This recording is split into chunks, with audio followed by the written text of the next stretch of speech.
क्या आप चाहते हैं कि आपके घर में सुख शांति बनी रहे, धन की कभी कमी ना हो, रिश्तों में मिठास हो और घर में हमेशा लक्ष्मी माता का वास रहे? तो इस वीडियो को अंत तक जरूर देखिए, क्योंकि आज हम बात करेंगे वर्ष की सबसे पवित्र तिथि देवशयनी एकादशी 2025 की।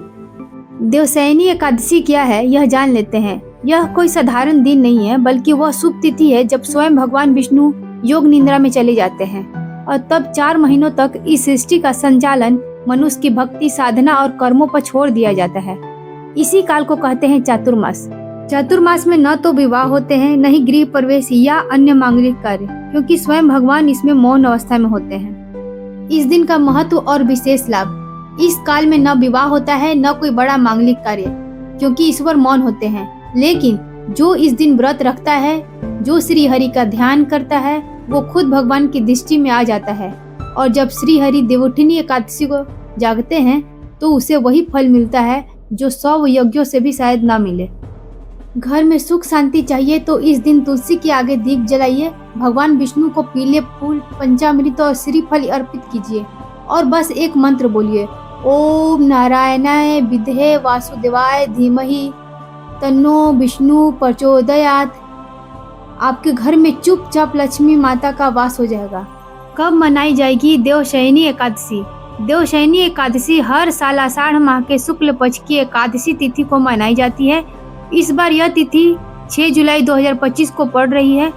हिंदू पंचांग के अनुसार तिथि की शुरुआत 5 जुलाई की शाम 6:58 से होगी और इसकी समाप्ति 6 जुलाई की रात 9:14 पर होगी।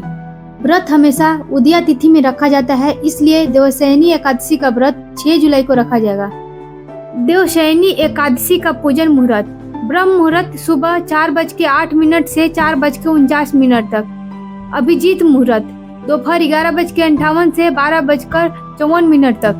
विजय मुहूर्त दोपहर 2:45 से 3:40 तक। गोधूली मुहूर्त शाम 7:21 से शाम 7:42 तक। अमृत काल दोपहर 12:51 से 2:38 तक। इसमें 2 योग लग रहे हैं, जो हैं त्रिपुरुष्कर योग, रात 9:14 से 10:42 तक। दूसरा योग है रवि योग, सुबह 5:56 से रात के करीब 10:42 तक। व्रत पारण का शुभ समय, देवशयनी एकादशी व्रत का पारण 7 जुलाई 2025 को किया जाएगा। पंचांग के अनुसार पारण का शुभ मुहूर्त 5:29 से लेकर 8:16 तक रहेगा। इस दिन द्वादशी तिथि रात के 11:10 पर समाप्त होगी, इसलिए व्रत का पारण सुबह करना ही शुभ माना गया है। पूजा विधि, सुबह ब्रह्म मुहूर्त में उठें, स्नान करके घर में गंगा जल का छिड़काव करें, दीपक जलाएं, पीले फूल और फल और पंचामृत चढ़ाएं, भगवान विष्णु को तुलसी पर अर्पित करें। ओम नमो भगवते वासुदेवाय मंत्र का 108 बार जाप करें। विष्णु सहस्त्र नाम या श्री विष्णु चालीसा का पाठ करें। रात को जागरण करें, भजन कीर्तन करें अगर आपकी इच्छा है तो। शालिग्राम और तुलसी पूजा का रहस्य, देवशयनी एकादशी पर भगवान तो विश्राम में चले जाते हैं, परंतु उनका जीवित प्रतीक रूप शालिग्राम, शीला और तुलसी माता हमारे बीच रहकर पूजन के योग्य होते हैं। इस दिन शालिग्राम को गंगा जल, दूध, पंचामृत से स्नान कराएं, तुलसी दल चढ़ाएं और दोनों को साथ पूजें। तुलसी और शालिग्राम का मिलन लक्ष्मी और नारायण का प्रतीक होता है। इससे घर में सुख शांति, प्रेम और धन की वृद्धि होती है। माँ लक्ष्मी को प्रसन्न करने के 7 अचूक उपाय। पहला, तुलसी माता को अर्पित करें लाल चुनरी। देवशयनी एकादशी पर तुलसी जी को साफ लाल चुनरी चढ़ाएं। यह उपाय वैवाहिक जीवन की समस्याएं दूर करता है, पति पत्नी में प्रेम बढ़ाता है। दूसरा है, चांदी का सिक्का लक्ष्मी जी को अर्पित करें। पूजा में चांदी का सिक्का रखें, अगले दिन इसे पीले कपड़ों में लपेटकर तिजोरी या पूजा स्थान में रखें। इससे घर में बरकत बनी रहती है। तीसरा है, गन्ने के रस का अभिषेक तुलसी पर करें। तुलसी के पौधों पर गन्ने का रस चढ़ाएं। यह उपाय धन प्राप्ति और कारोबार में लाभ देता है।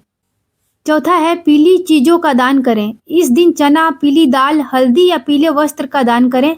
यह ब्रह्मांड में सकारात्मक ऊर्जा को आकर्षित करता है। पांचवा है, विष्णु लक्ष्मी को मखाने की खीर का भोग लगाना। रात्रि में भोग लगाकर भजन आरती करें। यह उपाय मनोकामना पूर्ति का विशेष साधन है।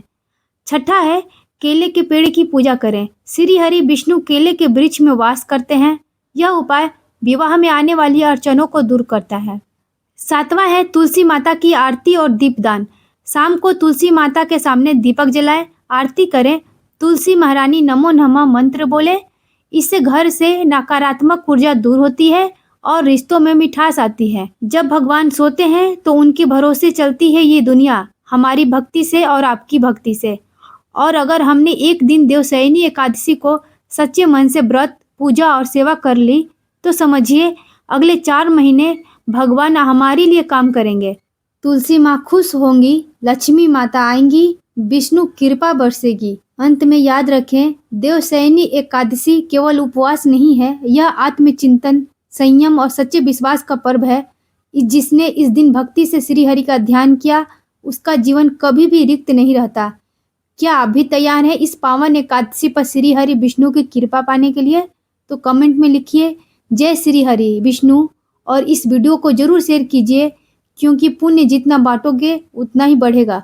देवशयनी एकादशी की आपको शुभकामनाएं। धन्यवाद।